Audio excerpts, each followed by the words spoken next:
Are you a woman in midlife who feels like things have just fallen flat? Like the transitions that you're in right now have you facing what is the meaning of what I'm going to be doing going forward?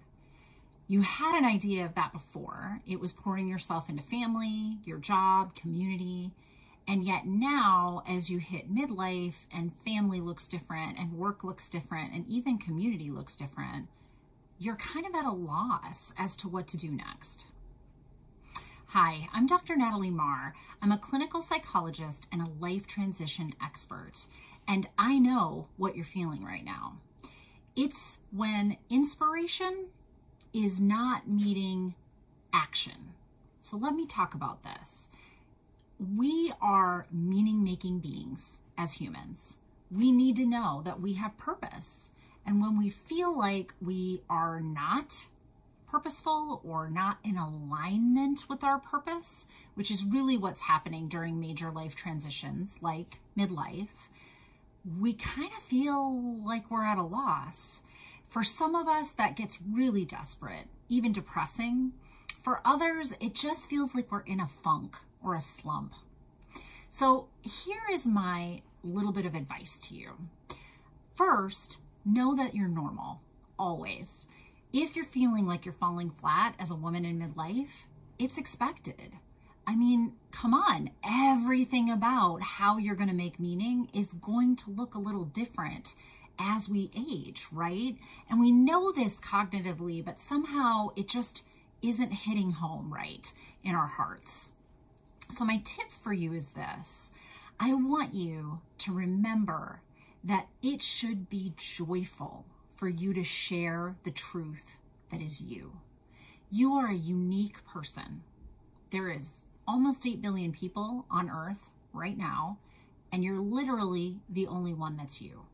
Even if you're a multiple, right? Even if you're a triplet or a quadruplet, each one is different, right? And not only that, but for the billions of humans that have come before, there was only ever one you. You're not a repetition. You weren't here before. And going forward, there will never be another version of you.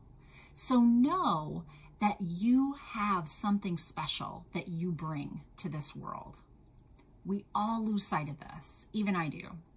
Let me tell you, there have been times through creating Learn to Love Your Story and trying to get this little baby going out into the world that I've wanted to quit. I've had imposter syndrome. Who wants to listen to this psychologist wax and wane about the things that she knows? And I am reminded routinely that when I get into that mindset, my inspiration to do Learn to Love Your Story is not matching up with my actions. And in order to put those two back together, I have to ground myself in this compassion, this self-compassion of I know that I have purpose on earth and that I'm the only one that can deliver it in the way that I do. And if I am following what inspires me, I am blissful, I am content, and I am in a flow and you can't stop me. It isn't actually until the social conditioning of the world comes into play and I start to think, well, who am I to, that this starts to fall flat for me. So think about that. If you're falling flat, where is this social conditioning maybe bumping up against you and telling you to think about it a certain way? And how can we align you again with your inspiration and put it into action?